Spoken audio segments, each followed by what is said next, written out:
bank named Cambodia an Olympian of growth, it paid respect to what Cambodia had achieved over a period of nearly 2 decades. Cambodia has consistently outperformed most other economies in terms of growth for the past 15 years. Situated in the heart of Indochina, in Southeast Asia's dynamic center, Cambodia has turned into one of the world's fastest growing economies. The economic growth in Cambodia started in 1998 when the Khmer Rouge laid down their arm and fully integrated with the Cambodian government. So since 1998, we have a solid political stability, a solid macroeconomic stability that in turn can create the growth of an average of 9.4% in the last decades. With a GDP of about $16 billion, Cambodia is still a relatively small economy. But it is also highly dynamic, with an open market approach and friendly investment climate. And growth is expected to continue at a rate of 7 to 8% per year. We're a small country compared to our neighbors, but we have a better investment environment than, I would argue, than either Vietnam or Thailand. When we entered the WTO in 2004, we pretty much liberalized the economy. And if I look, right, with the minor exception of foreign land ownership that constitutionally we cannot change the constitution, foreigner cannot own land on their own, right? But aside from that, most of the rest of the economy is wide open. Driven by a desire to turn Cambodia into a high middle-income country by 2030, the government is intending to achieve a greater diversification of industry and to move Cambodia up the value chain. We want to move our industries from the current state of labor-intensive one to a higher productivity-based, higher value-adds kind of industries and skill-based industry in the next 10 years. This is likely to strengthen Cambodia's long-term competitiveness. When, by the end of 2015, the Association of Southeast Asian Nations, known as ASEAN, will create a single market across the region, Cambodia expects to benefit from its strategic position. You can see Cambodia sits in the center of Southeast Asia. So the investor can use Cambodia as a platform, a production center to serve the ASEAN with a consumer of 600 million consumers. As growth and development accelerates across sectors, Cambodia is set to consolidate a strong position, regionally and globally. Cambodia's banking sector reflects the economy's fast growth. By the end of 2014, the sector held total assets of $16.2 billion and total deposits of $9.7 billion, representing a year-on-year increase of 29.6% and 31.5% respectively. Banks lent a total of $10.8 billion to customers in 2014, up 33.7% year-on-year, and profits in the banking sector rose by 30% to $311 million. The reform efforts that we have been undertaking for the past 10 years have yielded a good result, and now you can see very robust banking sectors here in Cambodia. And of course, we will continue to work on this to strengthen further the financial sector. The total number of commercial banks in Cambodia has grown rapidly over the past 5 years, attracting many foreign banks, such as ANZ, Standard Chartered and Maybank. If you look at all the post-war country in the world, Cambodia is probably the only country who has been able to attract so many foreign banks. In fact, we have a total of 35 commercial banks. 30 of those are foreign-owned. Investors in the sector appreciate the country's macroeconomic stability. Inflation has remained below 5% for the past 13 years, and the riel, Cambodia's currency, maintains a stable exchange rate to the dollar. Investors also appreciate the opportunities offered by a growing middle class, the rise in collateral projects, and the need to finance the reconstruction of the country's infrastructure. Maybank, a regional bank with presence in all 10 ASEAN countries, first came to Cambodia in 1993.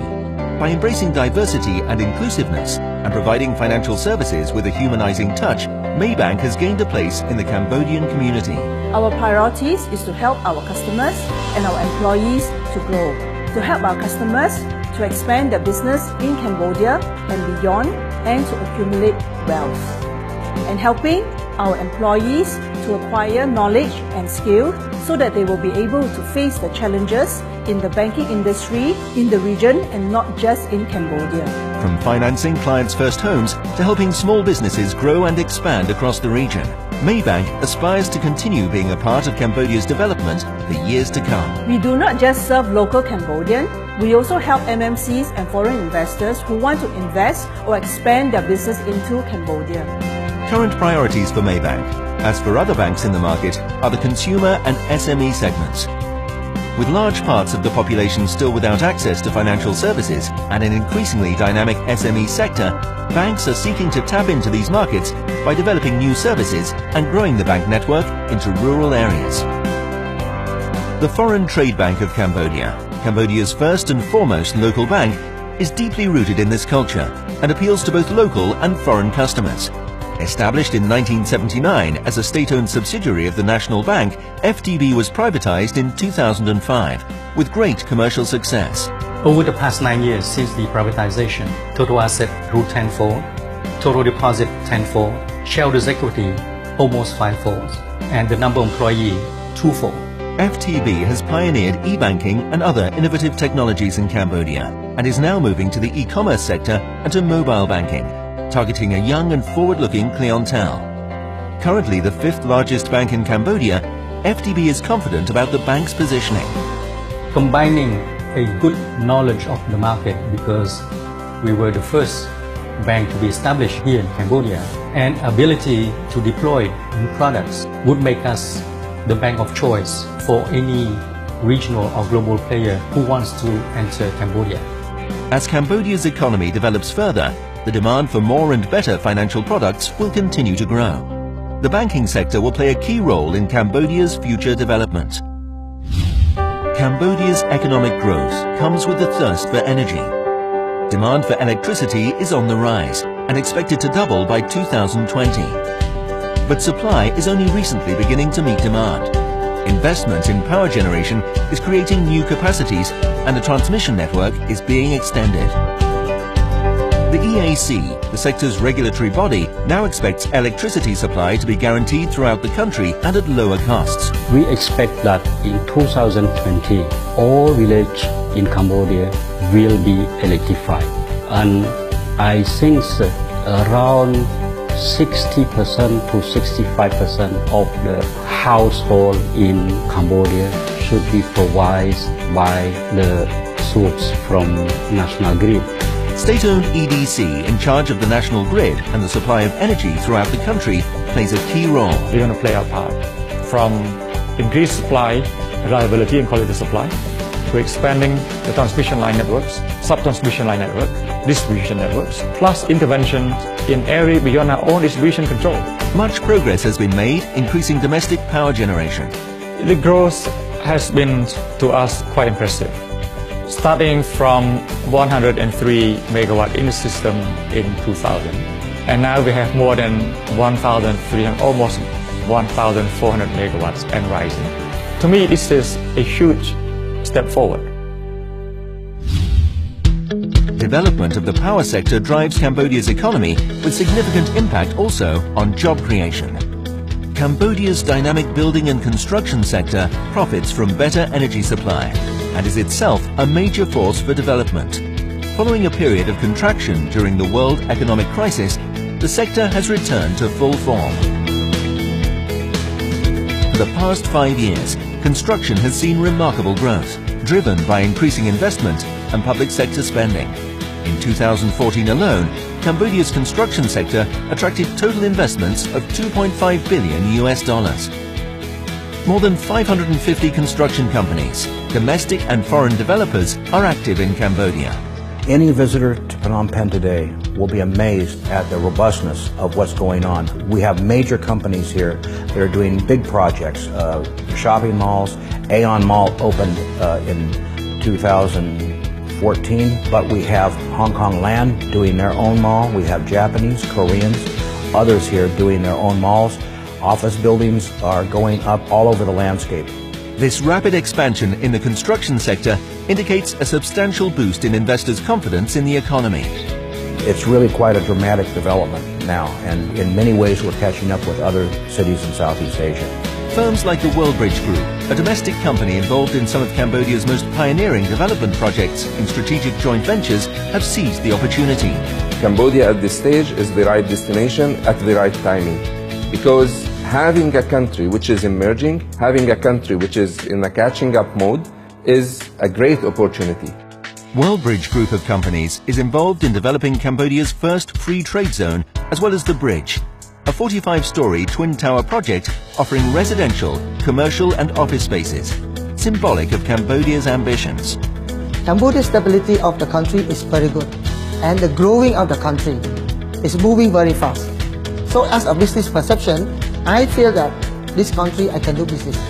This sentiment is shared by the Naki Group, a consulting company in the real estate sector. Cambodia is an attractive investment destination now just because with its current growth rate, the way the economy is growing, the way standard of living has been increasing, it's considered a frontier market where there's ample of opportunity. Naki Group provides project and property management services, including high-end developments, such as Silvertown Metropolitan, a premium apartment building in central Phnom Penh, and TK Avenue, Phnom Penh's first outdoor mall. Naki Group's looking to go ahead and combine the local knowledge and understanding of what the real estate market's offering and be able to integrate the international standards that we've experienced from, that we have in our background to find that local success in this growing market. Demand for real estate is growing. Recent years have seen the licensing of many large and medium-sized construction projects, with a marked rise in the quality of new office units and of high-end residential apartments. Cambodia's first Grade A building, the 39-story Vatanak Capital Tower in central Phnom Penh, opened in 2014.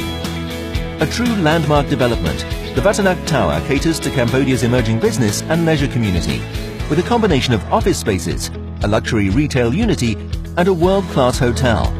This development put the Cambodia on the map, basically, and in the real estate industry, suddenly people said, look, that is possible to do in Cambodia, and it's not only consumers, it's then also large architect and consulting firms suddenly becoming interested in the market.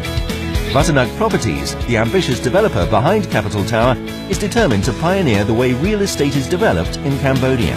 Our ambition is to set new benchmark for the industry, bringing innovation along with the international standards into this country. Fuxin Steel Buildings is another local pioneer, supporting the industry with customized construction. Fuxin is found under the culture of innovation. It established about 4 years ago. We were the first and only pre-engineered building manufacturer in Cambodia. Fuxin is optimistic that it will stay on top of the game. For the last 5 years, we understand that we have to upgrade ourselves very rapidly. So we have invested heavily both intellectual and physical infrastructure in our company. By comparison, ASEAN conglomerate Siam Cement Group, or SCG, is a veteran in the market. A business leader in building materials, chemicals and paper, SCG entered the Cambodian market in 1992 to meet the growing demand for cement imports and other building materials. Since, it has made a deeper commitment to Cambodia. In 2005, SCG established the first composite cement plant to produce high-quality cement for local market called K-Cement brand. This has contributed to the growth of Cambodia for more than 8 years. The second cement line at Composite Cement will be completed and ready to start operations by mid-2015. With a 100-year history and a workforce of more than 50,000, SCG has built a reputation as a sustainable business leader with a focus on youth and people development. We at SCG are proud to contribute of Cambodia's economic growth and raising the country prospect as an investment destination. Construction and real estate development also profit from growth in tourism and in the hospitality sector. The marked rise in tourism arrivals presses demand for more diverse accommodation of world-class standards, in addition to such classics as the Raffles hotels in Phnom Penh and Siem Reap. Cambodia's tourism sector is in full development. 2 decades of economic and political stability have transformed the country's image abroad, drawing an increasing number of travelers to discover what makes Cambodia so very special. Cambodia is the newest tourist destination in Asia. Cambodia is one of the cultural and natural tourist destination in the region. In 2014, 4.5 million tourists visited Cambodia, compared to less than 200,000 visitors 2 decades ago.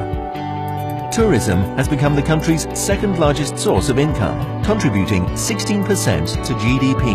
Cambodia have a good quality of tourism product provided to tourists with a reasonable price. The challenge for Cambodia is to make this growth benefit the country as a whole.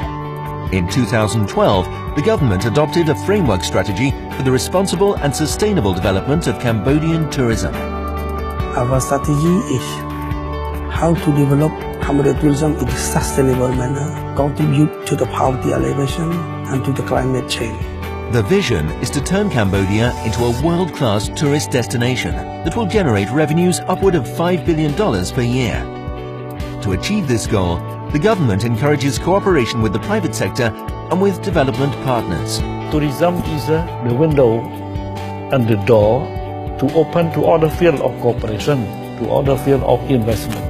Investors such as Nagacorp, now a listed company on the Hong Kong Stock Exchange, were early to recognize the country's potential. From the time our company came to Cambodia, started in 1995, economic progress has been significant. The company runs Naga World, a luxury casino hotel in the capital Phnom Penh, combining business, leisure and entertainment facilities. Hugely successful, a significant extension to the complex, known as Naga 2, is currently underway. We currently have 700 hotel rooms. We're going to add another 1,000 rooms, an amphitheater that holds 2,500 people that can be used for conferences and conventions. We're going to add additional gaming facilities. Functionally, we're going to double the existing size of the current Naga. Nagacorp has also partnered with Basaka Air, a Phnom Penh-based carrier, to provide better flights to Cambodia. And it is planning a private terminal at Phnom Penh to service VIP customers from the region. The high-end or VIP junket play, as it's known in the industry, is very competitive. So we raised about $150 million to augment our private aviation unit out at the Phnom Penh airport. Naga World's strong growth and development also has significant local impact. Our strategy over the next 5 years will also allow for some real local growth. Currently, 2014, we employ about 5,400 people. I think we're probably the largest private sector employee in Cambodia. With Naga City Walk and the addition of Naga 2, by 2018, we expect to have over 10,000 employees. Employee relations are of major importance for Naga World, in a business where much depends on the quality of customer service. Some of the things that we've done in recent years in terms of a wage increase, focusing on labor relations, all of that has served us well, and it will serve us well, obviously, in the development of our strategies over the next few years. In 2012, it founded Naga Academy, offering comprehensive apprenticeship-based training for the hospitality sector. 1,000 students have since been trained, finding employment either at Naga World or elsewhere in the sector. As part of its corporate social responsibility program, Naga World also supports local schools, education and sporting activities. And it is the largest private sector donor to the Cambodian Red Cross. Nagacorp has always maintained as a priority to be a socially responsible company, and very important for us to integrate into not only the business community, but the community and country as a whole. Nagacorp sees close links between its own strategy and government objectives. When it comes to the growth of tourism, our success is very much tied to the success of the country in developing this particular sector. What makes Cambodia a traveler's paradise is the diversity of its tourism offer, from the urban center of Phnom Penh to the historic sites in Siem Reap, Angkor, and the pristine beauty of a tropical coastline. The Angkor region, near modern-day Siem Reap, remains the country's most visited destination. Once the seat of the powerful Khmer Empire, Angkor is today one of the largest recognized World Heritage Sites, covering an area of more than 400 square kilometers. Angkor is a symbol of Cambodia. Angkor represents the soul of Cambodian people, and you can see first importance of Angkor is symbolized in the national flag. Angkor is very important for Cambodia as the spiritual and also as the reflecting the high culture of Cambodia from the past. Other parts of Cambodia are also now being developed, including the Tonle Sap Lake, the Cardamom Mountains, and the country's southern coast. We're now getting interest in major hotel chains to set up hotels in Sihanoukville and also in Kep and in Rim, other places on the southern coast. The islands are very beautiful and undeveloped. So we're getting this kind of interest right now so that we can develop the seafront much like Thailand and Vietnam and Indonesia and other countries in the region have done. One of the biggest challenges to further growth is the demand for skilled labor. The government is working towards improving school curricula to match skills with the demands of the market. By working with all the key stakeholders, NGO, private sector, government official, we will be able to create a new school model that will attract the best and the brightest young Cambodians to work and then to pursue their further training. The Salabai Hotel and Restaurant School in Siem Reap is an NGO that prepares young Cambodians from disadvantaged backgrounds for a career in the hospitality industry. Working in close partnership with the Heritage Suites Hotel, Salabai trains about 100 young students each year, free of charge. By 2017, this number is planned to rise to 150 students per year. Graduates tend to find employment in the sector within 6 weeks after graduation. Similarly, the Shintamani Foundation operates a school of hospitality in Siem Reap, training underprivileged young Cambodians in all aspects of hotel operations. Supported by the Shintamani Club and Resort, training is free of charge, providing young Cambodians with skills to secure employment in the local industry. In 2013, the Shintamani Foundation expanded its training program by setting up a farming development center, teaching young villagers in the surrounding countryside effective farming techniques. This connects with government objectives of strengthening the country's agricultural sector. As Cambodia agriculture move up the value-added chain, and farmer should be modernized, require more skill, more knowledge. We need to produce more specialists in agriculture. In contrast to the more recent development of the tourism sector, agriculture is a traditional pillar of the Cambodian economy. It still employs about 70% of Cambodians, mostly in rural areas, and accounts for roughly 30% of GDP. Cambodia is rich in natural resources. It has one of the most productive freshwater fisheries in the world, and abundant arable land, which is traditionally used for crops such as rice, tapioca, rubber, and tropical fruits. But lack of investment has held back production, processing, and exports. New policies promise change, most notably in Cambodia's growing rice sector. Rice grown in Cambodia, but you need more than just farmer growing rice. You need infrastructure, you need irrigation, you need road access, right? And all these things require budget. The government prioritizes development of the rice sector to make Cambodia a major rice exporting country and has set an ambitious target of 1 million tons of milled rice for export by the end of 2015. By setting a high target, we have to think of a way, an innovative way, or any other way that we can improve the efficiency and effectiveness of the rice supply chain so that we can reach that target. The country has sufficient capacity to establish itself among the top 5 milled rice exporters in the world. We produce about 10 million tons of paddy, and we have about 2 million tons of milled rice surplus that can be exported. And so far we only export about 400,000 tons of that.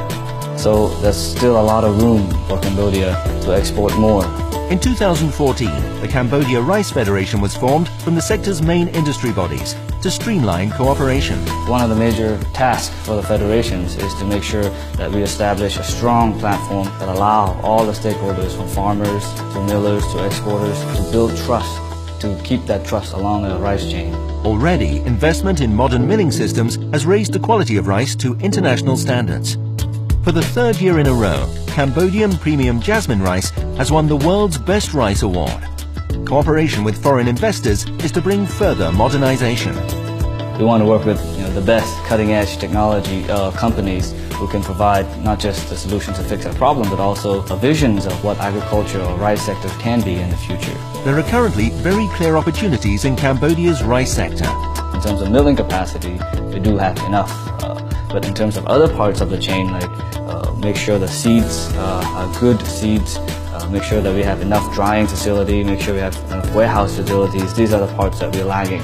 More investment is still needed to increase the rice sector's global competitiveness. The key challenges in Cambodia is infrastructures, which need to be more improved in terms of logistics, capacity building of the farmers, and also the miller of Cambodia to be more updated. Amru Rice, Cambodia's second largest exporter of rice, was the first company to start international exports of Cambodian rice in 2009. It today operates 3 rice milling plants and invests heavily in the quality of production.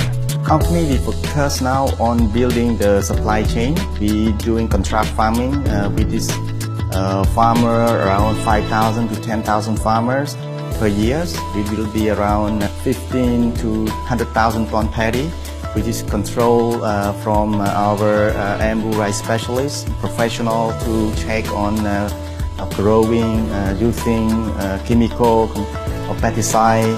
For Cambodia, the objective is to establish itself as a leading rice-producing nation. Cambodia now need to collaborate because our competitor is not the guy in the other province, it is the world. 2 decades of strong growth have given Cambodia the position and the confidence to look at playing a much bigger role internationally and regionally in Asia. I think we are ready. We are ready to integrate with the region. We are ready to integrate with the world. In 2015, the ASEAN Economic Community will be in place. Cambodia is ready. The government's pragmatism and healthy support for the private sector are crucial factors for the country to move forward. You cannot create jobs for our people through the government. We got to create jobs through a private sector. And that's why we said we are pro-business government.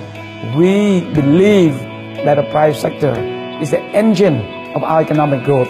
This is a perfect environment for a new generation of entrepreneurs, especially when Cambodia's young workforce is becoming increasingly well-educated. To me, the future is the young entrepreneur, the young, well-educated Cambodian who have studied abroad, got scholarship, who now come back with some endowment from their family. They start a business. Cambodia has come a long way, moving away from its difficult past and turning into one of Asia's most dynamic economies. Annual projected growth rates of 7% will ensure the country's continued development. The fruits of 20 years of hard work are all around us. Everybody that comes here is impressed by what has been accomplished here, and there is a great deal of room for opportunity for industries. So whatever your business is, you ought to come to Cambodia to take a look.